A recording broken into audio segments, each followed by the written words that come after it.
जय हिंद साथियों स्वागत है आपके अपने YouTube channel all in one point में। साथियों, आज आपके बीच है एलआरसी अमीन, जो कि दोस्तों भूमि राजस्व विभाग के अंतर्गत जो है अभी हाल ही में जो रिक्रूटमेंट चल रही है दोस्तों, जिस पद पे आप लोग ज्वाइन करने वाले हैं उस पद पे ये पहले से कार्यरत है। आइए हम उनसे रूबरू मिलाते हैं आपको, और आपका जो भी सवाल जवाब है उसके बारे में यहाँ पे आपको बताया जाएगा, आपको गाइडलाइन मिलेगा। बहुत सारे कैंडिडेट हमें कमेंट किए हैं, कमेंट सेक्शन जो है फुलअप हो गया है कि सर आप जो है खुद एक अमीन सर से मिलाइए। तो मैं आज आपके लिए लेकर आया हूँ ये जो अपडेट है, ये बहुत अच्छी अपडेट है, क्योंकि समय रहते ही आप लोग जो है सीख लीजिएगा कि आपको ज्वाइन करना चाहिए कि नहीं करना चाहिए। इसके बारे में हमारे अमीन सर जो है आप लोग को गाइडलाइन देंगे। और दोस्तों, आप लोग चैनल पर नए हैं तो चैनल को सब्सक्राइब कीजिएगा और बेल आइकन ज़रूर प्रेस करके रखिएगा ताकि कोई भी अपडेट आपसे मिस नहीं हो। तो सबसे पहले बहुत बहुत स्वागत है आपका दीपक जी हमारे यूट्यूब चैनल पे। धन्यवाद आपका। सर, सबसे पहले हमारे विद्यार्थी जो है, जो हमारे यूट्यूब में फैमिली मेंबर है, उनको सबसे पहले ये बताइए कि एलआरसी विभाग के अंतर्गत कौन सा वर्क जो है आपको मतलब कि करना पड़ता है। एलआरसी में सभी लड़के तो इंजीनियरिंग करके आए हैं, लेकिन सीधा सीधे काम रहेगा अमीन वाला। अमीन के मतलब सीधा समझ लीजिए जमीन वाला। यानी इसमें जितने भी अमीन है सभी को फील्ड वर्क काम करना है। यानी जाइए, पहले तो खतियान लिखने को कहा जाएगा।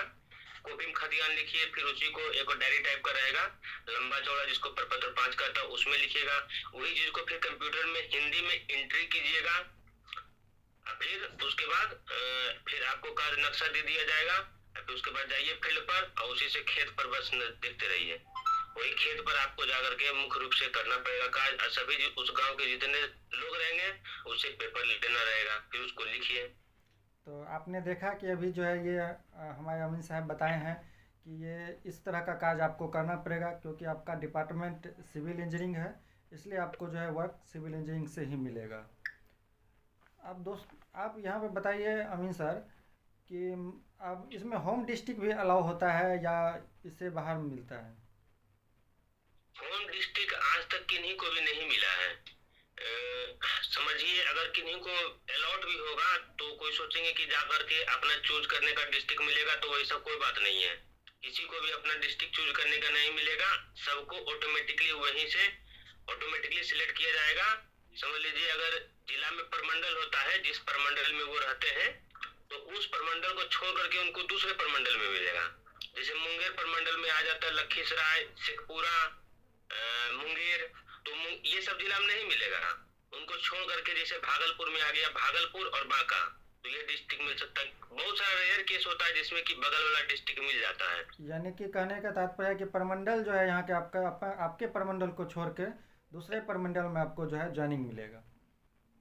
हाँ, रेयर केस होता है कि आपको बगल वाला डिस्ट्रिक्ट मिल सकता है, लेकिन बहुत मुश्किल से। लड़की भी जो होती है उसको भी बहुत दूर दूर दे दिया जाता है। अच्छा, यहाँ पे एक बात ध्यान नोटिस करने वाली है कि गर्ल्स को अगर मान लीजिए ज्वाइनिंग होता है तो आपको दूर भी जाना पड़ जाएगा, इसलिए आप लोग सोच समझ के ज्वाइन कीजिए। अब यहाँ पे दीपक जी दूसरा सवाल है कि परमानेंट करेगा कि नहीं करेगा, इस पे क्या आपकी राय है। उम्मीद बहुत कम है। परमानेंट हमको नहीं लगता कि ये विभाग करेगा। अभी तक दो बार धरना हो चुका, एक बात नहीं विभाग सुनता है। अच्छा। सबका धरना जैसे ही अगर मान लीजिए धरना शुरू किए आप सब कि हाँ परमानेंट कीजिए या पैसा बढ़ाइए और कुछ, तो सीधे ये डिपार्टमेंट क्या करेगा, लेटर निकालना शुरू करेगा, सब में खामी निकालना शुरू करेगा कि कौन कौन है जो कि लड़ाई को शुरू किया है। लड़ाई मतलब धरना शुरू किया, उसको सीधे हटाएगा। विद्यार्थी में अपने खौफ जग जाता है, जो भी कर्मी है बस सब बैकफुट पर आ जाता है, डिपार्टमेंट का जीत हो जाता है, कभी न कुछ होता है। यानी कि कहने का तात्पर्य है कि ये परमानेंट जो है नहीं करेंगे, बस आपसे काम जो है निकालेंगे। बस काम निकालेंगे। काम सर्वे खत्म हो गया, हो सकता है उसके बाद चकबंदी कराएं, नहीं तो फिर उसके बाद घर जाइए। ऐसा उम्मीद है हमको, जितना दिन काम किए, जितना विभाग को समझे हैं उतना में। हो सकता है अगर आगे कुछ हो, सरकार का मंशा तो करें, वो अलग बात है। अच्छा दीपक जी, ये बताइए कि इसमें सैलरी इंक्रीमेंट होता है, प्रमोशन होता है कि या नहीं होता है। अभी तक तो ना सैलरी इंक्रीमेंट हुआ है और ना ही प्रमोशन हुआ है। सैलरी कार्ड भले ही लिया जाएगा, अगर काम थोड़ा सा कोताही दिखा या फिर उसको जो टारगेट, अब तो पहले विभाग नहीं समझ जानती थी कि उसको किस तरीके से काम कराना है या कितना क्या कराना है, कितना समय में लिखवाना है, कितना दिन में खाना पूरी करवाना है, तो वो काम करवा रही थी। अब विभाग समझ चुका है कि कितना दिन इसको दे दे टारगेट, ताकि इतना दिन में काम पूरा करना है। अगर नहीं भी पूरा करे है तभी आपको पूरा करना, उतना दिन में नहीं पूरा किए तब पैसा कटौती किया जाएगा, सीधे पैसा मिल भी नहीं करेगा आपको। अच्छा, पैसा मतलब मिलेगा कि सैलरी इंक्रीमेंट भी नहीं होगा और प्रमोशन भी नहीं होगा। हाँ, पैसा कटौती होगा। अच्छा, इसमें दीपक जी लैपटॉप का चार्ज लिखा हुआ है, लैपटॉप से मतलब क्या वर्क रहेगा वहाँ पे? लैपटॉप में जो चार्ज मिलेगा आपको 1 साल तक मिलेगा। जैसे मान लीजिए अगर 31,000 लिखा है तो मान लीजिए उसमें चार्ज लैपटॉप का अप्रोक्स जुड़ा हुआ है, लैपटॉप का इंटरनेट चार्ज है, तो 31,000 लिखा हुआ है। आपको 12 महीना या 11 महीना तक जो है आपको 27,250 रुपया लगभग आएगा, जितना हम सबको आता था। यानी कि काट के ईपीएफ काट के आएगा। काट छाट के 27,250 रुपया अकाउंट में आएगा साल भर अच्छा। तक। उसके साल भर जैसे पुर गया, इंटरनेट वाला पैसा पुर गया, लैपटॉप का पैसा दाम पुर गया, अब उसके बाद 23,650 रुपया मतलब साल के अंत से मिलेगा। यानी कि लैपटॉप का रुपया अभी 1 साल तक ही मिलेगा। हाँ, 1 साल तक मिलेगा। उसके बाद नहीं। अब बात रहे जो आप पूछे प्रश्न की लैपटॉप से कौन कौन सा काम, तो मान लीजिए जो चीज आप काम करके लाए पेपर वर्क, फिर उसको इंटरनेट पर अपलोड कीजिए, वो भी हिंदी में, सब कुछ हिंदी में। अच्छा, हिंदी में जितना भी कर, इसलिए लैपटॉप दिया कुछ गया है। नहीं। हाँ, और सर दीपक जी ये बताइए कि ट्रेनिंग पीरियड में क्या सैलरी मिलेगी, कितना मंथ का ट्रेनिंग होगी?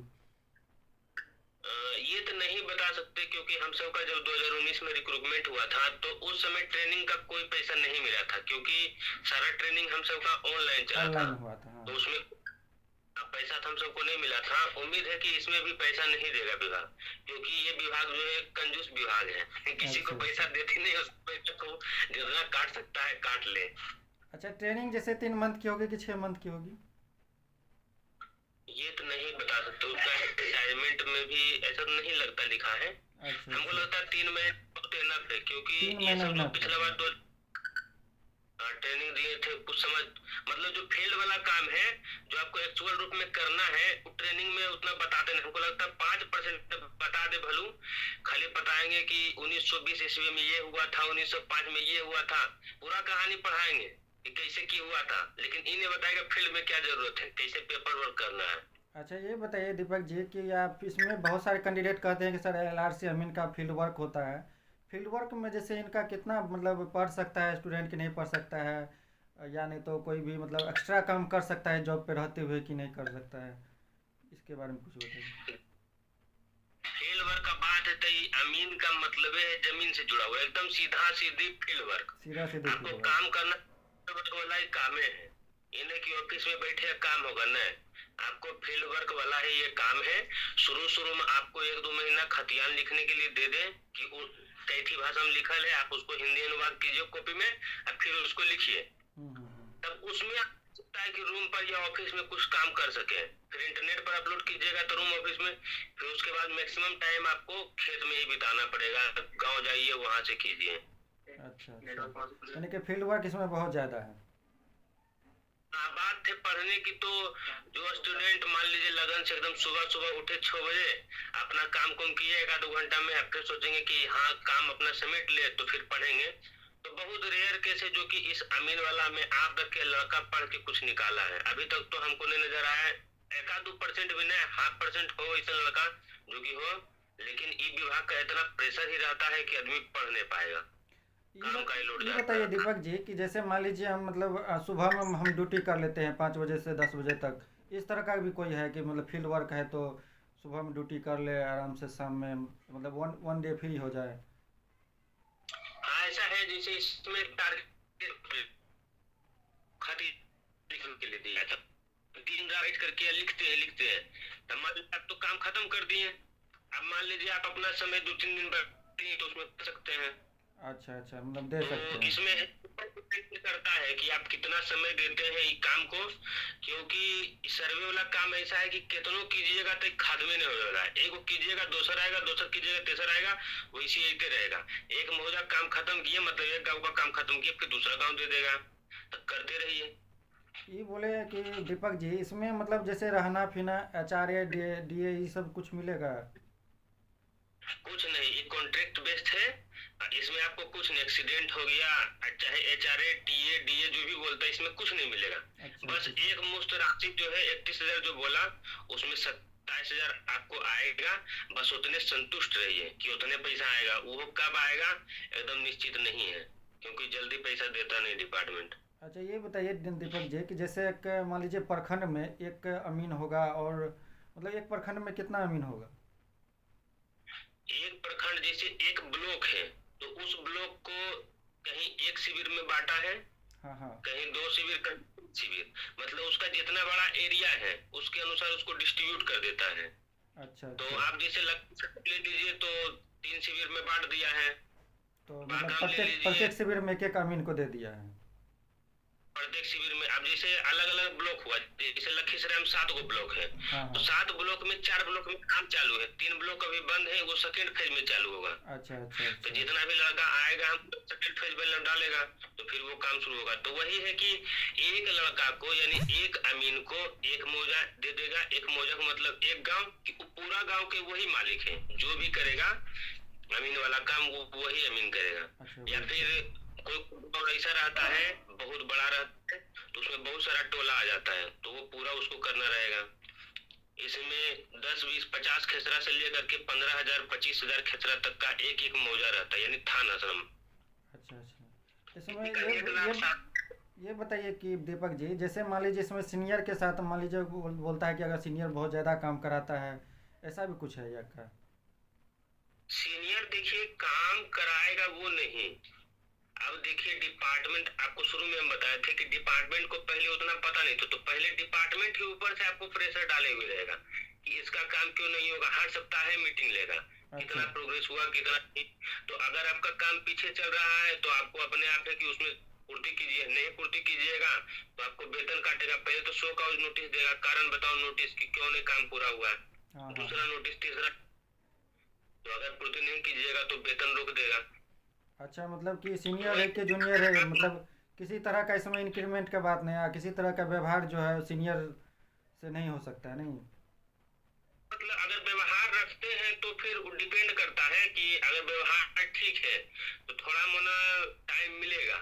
लेकिन काम तो है कि आपको करना ही पड़ेगा, क्योंकि आपका काम करने के लिए कोई दूसरा बैठा नहीं है। अच्छा अच्छा। जैसे इसमें बहुत सारे कैंडिडेट का रहता है कि सर मेरा जॉब है, मैं जॉब कर रहा हूँ। जैसे कोई एक स्टूडेंट था बोल रहा था कि अरुणाचल प्रदेश में जेई के पोस्ट पे हूँ सिविल में, लेकिन अब मैं बिहार में जो रिक्रूटमेंट हुआ है एलआरसी का उसमें आना चाहता हूँ। मान लीजिए पैसा कम ही है लेकिन अपना बिहार में रहेंगे तो ठीक रहेंगे, इस तरह का कैंडिडेट क्वेश्चन करता है। आपका इस पर क्या राय है? हम तो कहेंगे वो अरुणाचल प्रदेश में या जो जेई है, जेई के पोस्ट पर है तो वो अपने वहाँ ठीक है। यहाँ पर आएंगे, उनको लगेगा कि बिहार में अच्छा है, फिर जब काम का प्रेशर पड़ेगा तो कहेंगे बेकार आ गए डिपार्टमेंट में, कितना बढ़िया हम जेई में थे। यानी कि तो कहने का खुद ही तात्पर्य है कि जो डिपार्टमेंट अगर जॉब में है तो वो अपना जॉब में ही रहे, यहाँ बिहार आने का कोई अपना ज़रूरत यदि नहीं है। उसमें आना चाहते हैं, जिसका जो मन है वो तो अपना करेंगे ही। लेकिन अगर मान लीजिए आना चाहते तो पहले उधर सिक्योर लिखे कि अगर इधर काम उनको नहीं समझ में आया तो अपना उधर रिटर्न हो सके। अच्छा कितना अच्छा। लड़के हैं जो कि हमको मिले थे, वो जा रहे थे हम्म। टाटा में काम करते थे, 37,000 उनको कुछ मिल रहा था, वो कहने हम इसमें आएंगे। हम कहे कि दिमाग खराब हुआ है, कुल तो छोड़ रहा है अमीन, कितना अमीन छोड़ दिया है, इतना प्रेशर बना दिया है, पैसा नहीं देता 6 6 महीना का, तो अच्छा छोड़ अच्छा। करके आना तो हम तो बेवकूफी है। हाँ तो छोड़ के बेवकूफ़। नहीं आना चाहिए जो कर रहे हैं। आपको अब कुछ कैंडिडेट पछताएंगे बाद क्वेश्चन कर रहा है कि सर मेरा बीटेक चल रहा है और इसके साथ क्या में। मैं एलआरसी का जो काम वर्क होता है उसके साथ बीटेक कर सकता हूँ? देखिए ऐसे तो कहिएगा तो इलीगल है, हाँ इलीगल है। लेकिन सब कोई उसी तरीके से करता है। आप जो बीटेक कर रहे हैं वो अपना बीटेक कीजिए,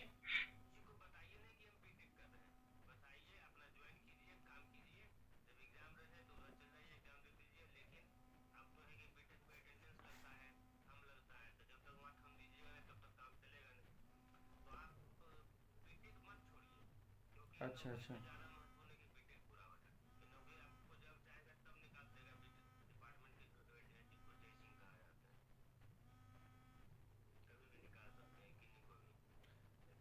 कहीं भी कोई भी काम में खूबी निकाल देंगे कि ये प्रॉब्लम है, क्यों नहीं हुआ, बस जैसे उसको कॉल नोटिस का बीटेक जवाब करेंगे दे। तो मतलब ऐसा कुछ नहीं ना होगा कि कहेगा कि आप जो है मतलब इसको छोड़ के आइए इस तरह का?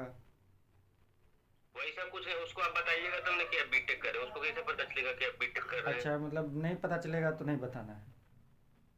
हाँ, बताना भी नहीं है किसी को। अब यहाँ पे दीपक जी एक सवाल है कि क्या गर्ल्स को कोई स्पेशल फैसिलिटी मिलेगा? एक चीज और, जैसे जो बीटेक कर रहे हैं, अगर वो पढ़ने में अच्छे हैं, उनको लगता है कि एई या जेई दूसरा जो निकाल सकते हैं,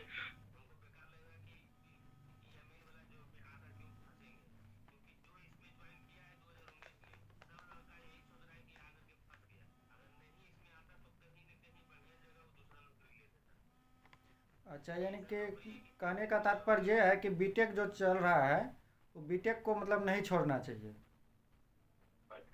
हाँ, बेटी को प्राथमिकता दें। और मतलब अगर मान लीजिए अगर रिटर्न हो रहे हैं इससे तो मतलब बीटेक अपना जाके कंप्लीट कर सकते हैं। हाँ, अच्छा, ये बताइए दीपक जी कि इसमें बहुत सारे गर्ल्स का क्वेश्चन रहता है कि सर क्या गर्ल्स का स्पेशल फैसिलिटी मिलेगा कि या उसी तरह मतलब जैसे सबको बॉयज़ को मिलता है उस तरह का मिलेगा? गर्ल्स को यहाँ कोई स्पेसिफिक जो बेनिफिट है, कुछ प्रॉफिट नहीं। समझिए, जितना काम जो बॉयज को करना पड़ेगा उतना ही काम गर्ल्स को करना पड़ेगा। अब अच्छा। उनको सारा कुछ अकेले करना पड़ेगा। अगर वो फील्ड में जाते हैं, फील्ड में अब डिजिटल नक्शा मिलेगा और पेपर पर नक्शा। तो समझिए, अगर वो लड़की है तो पहले पेपर वाला नक्शा लीजिए, फिर वो मोबाइल में डिजिटल वाला नक्शा लीजिए कि दोनों से मिला के देखने चलिएगा। एगो कॉपी अलग से लिखिए कि उसमें लिखना भी है, और समझिए एगो बैग अलगे टंगल रहेगा। तो समझिए एक ही आदमी कैसे उतना काम करेगा। विभाग को भी समझना चाहिए कि दो तीन साथी लगा दे, लेकिन ना, आपको अकेले काम अकेले खुद करना पड़ेगा, चाहे वो लड़की हो चाहे लड़का हो। अच्छा दीपक जी, यहाँ पे एक बात है कि अब बोला जाता है कि सरकारी जो भी अथी रहता है ऑफिसर रहता है उसमें मतलब कि ज़्यादा उन पे बर्डन डालते हैं, इस तरह का भी कुछ ऐसा है क्या? हाँ, बर्डन तो डालेगा ही, क्योंकि देखिए हम सब संविदा कर्मी हैं, यानी हम्म। Contract basis. हम्म। जैसे हम सुनते हैं ना, जैसे मेरा अनुभव लीजिएगा, तो कॉन्ट्रैक्ट जैसे ही नाम सुनते हैं जैसे लगता है कि धब्बा एक लग गया है। अच्छा अच्छा। अभी तक हुआ है कि कॉन्ट्रैक्ट नाम करके एक धब्बा लग गया है, एक धब्बा है कॉन्ट्रैक्ट। अच्छा तो अच्छा मतलब। कॉन्ट्रैक्ट वो तो बेकार हमको लगता है। अच्छा, ये बताइए दीपक जी जैसे कि आपका सब इसमें होता है कि अटेंडेंस मार्क होता है तो अटेंडेंस क्या ऑनलाइन मार्क होता है कि या मतलब वहाँ से जैसे हम फ़ोन कर देंगे तो साहब मैनेज कर लेंगे, इस तरह का भी कुछ होता है? हाँ, समझिए तो सारे मैनेज कर भी लेंगे। अच्छा, मतलब कोई रेयर कमी केस होता है तो मैनेज आप कर लेंगे। जो आपके सीनियर हैं, पदाधिकारी हैं, तो उनके आपके साथ कैसा व्यवहार है, जिसको आपसे आपके सीनियर को कहते हैं कानूनगो। हम्म। अमीन से सीनियर होते हैं कानूनगो, कानूनगो से सीनियर होते हैं विशेष सर्वेक्षण सहायक बंदोबस्त पदाधिकारी, जिसको अच्छा अच्छा। एएसओ कहते हैं शॉर्टकट एएसओ। से। हाँ हाँ। वही ऑनलाइन अटेंडेंस बनाते। तो अटेंडेंस दो प्रकार से बनता है, एक ऑफलाइन एक ऑनलाइन, दोनों बनता है। अच्छा तो अच्छा। ऑफलाइन तो जब जाइएगा जा करके मार करके चल आइएगा। ऑनलाइन उन पर डिपेंडेंट करता है कि हर शाम को 5 बजे से पहले बनता है, तो अगर वो चाहेंगे तो एब्सेंट मार कर दे। मतलब उन पे डिपेंड करता है कि मतलब आप एबसेंट होंगे कि अथी होंगे। अच्छा अच्छा। इसमें दीपक जी ये बताइए कि जैसे छुट्टी मिलता है तो छुट्टी किस तरह का मिलता है, जैसे हम अपने से छुट्टी मार सकते हैं? नहीं, इसमें देखिए कुल मिलाकर 16 गो सीएल है, कैजुअल लीव। हम्म। तो आपको बस वही 16 गो सीएल मिलेगा जो सरकारी छुट्टी है। बस वही ये मिलेगा। 16 छुट्टी बस वो मिलेगा, मतलब जेन्युइन कहिए। लेकिन अगर आपका जो संबंध है पदाधिकारी से अगर अच्छा है, बातचीत अच्छा है, सब कुछ अच्छा है, तो आप उनको बोल के भी जा सकते हैं कि सर देखिए काम है, जा रहे हैं, ये एग्जाम देने जा रहे हैं। तो एग्जाम के लिए तो आवश्यक है कि लेटर दे करके, लेकिन आपका मैनेज चलता है तो आप दे के जा सकते हैं। अच्छा, यानी कि इसमें आप कोई भारी मतलब बात। कि जो सीएल है बस उसी में निर्वाह करना है? हाँ, जो सीएल है बस उसी में। आप सोचेगा कि मेडिकल लीव मिलेगा या ये लीव वो लीव, कुछ लीव नहीं मिलेगा। जो भी है, मान लीजिए आप जाते हैं लेकर के, सबका पैसा कटेगा।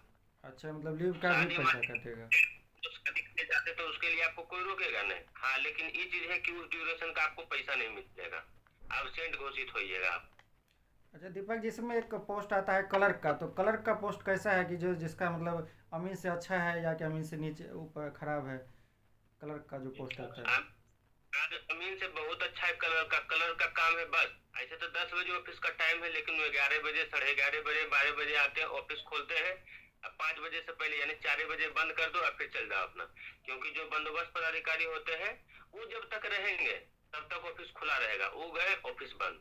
उनका अच्छा काम बस वही, ऑफिस में जितना आया पेपर वर्क करना है, बस कहानी खत्म, और कोई अलग टेंशन नहीं। लेकिन अमीन का किए पूरा बर्डन की इतना काम खत्म करना है। अच्छा अमीन का अच्छा। काम इतने खत्म ही नहीं होगा। अच्छा, इसमें जैसे बहुत सारे कैंडिडेट बोलते हैं कि सर जैसे मान लीजिए हम इसमें डीवी करा लिए और मेरा ज्वाइनिंग लेटर भी आ गया, हम ज्वाइन भी कर लिए, लेकिन अब लग रहा है कि सर हमको छोड़ना चाहिए 2-3 महीना के बाद, तो स्वेच्छा से छोड़ सकता है? एकदम स्वेच्छा से, कोई अच्छा। दिक्कत नहीं है। जाइए लिख के दे दीजिए कि हमको ये प्रॉब्लम है, या फिर हम छोड़ रहे हैं, अपना प्रॉब्लम है, बस छोड़ दीजिए। तो मतलब इस तरह का फ्लेक्सिबिलिटी है कि मतलब हम छोड़ सकते हैं, इस तरह का नहीं कोई बाउंडेशन है कि आप छोड़ नहीं सकते हैं? कोई बॉन्ड, इस संविदा वाला जो है कॉन्टेक्ट वाला, तो इसके लिए क्या बॉन्ड है? कोई बॉन्ड नहीं, जब चाहिए तब छोड़ दीजिए। अच्छा, जैसे इसमें मतलब एक होता है कि आपका एएसओ का जो पोस्ट रहता है उसके अंतर्गत हम लोग काम करते हैं, तो उसके नीचे भी कोई पोस्ट होता है, जैसे अमीन के नीचे भी कोई पोस्ट होता है, जैसे आपके साथ कोई आदमी जाएंगे कि सिर्फ आपको ही अकेले जो चयन होता है उनको करना पड़ेगा या कुछ सर्वे? अमीन के नीचे कोई प्रश्न नहीं, मतलब जो ऑफिस कार्यालय है हाँ हाँ। उसमें समझिए कार का पोस्ट है बस। एक तो एएसओ हो गए सबसे बड़े जो कहिए, हाँ हाँ। जिनका 50-55 हजार सैलरी है। एएसओ से नीचे कानून गो, जिनका 36 हजार लगभग या 34 हजार सैलरी है। कानून गो से नीचे हो गए अमीन साहब, जिनका लगभग 31 हजार सैलरी है। अमीन से नीचे हो गए आपके जो लिपिक है, अच्छा, लिपिक है। उनका 21-22 हजार जो सैलरी है। यानी तो कि बस कहने का ये तात्पर्य है कि मतलब आपको जैसे कैजुअल मिलता है उस तरह का कैजुअल नहीं मिलेगा, जैसे आपको कोई साथी होता है कि ये काम हम कर देते हैं, ये काम तुम करो। इन्हीं के साथ नहीं मिलेगा। अगर मान लीजिए एक ऑफिस है तो उसमें एक एएसओ के अंदर 15-16 अमीन, मैक्सिमम 20 अमीन या 15-16 अमीन या 12 अमीन लगभग रहते हैं। मान लीजिए आप ही का कोई साथी है, तो आपको उस साथी से संबंध अच्छा है, दोस्त मित्र बन गया है, तो उसको बोलिएगा, साथ चल जाएगा, साथ में काम हो अच्छा, जाएगा। मतलब लेकिन कि सोचिएगा आपको कि स्पेशल नहीं मिलेगा कोई?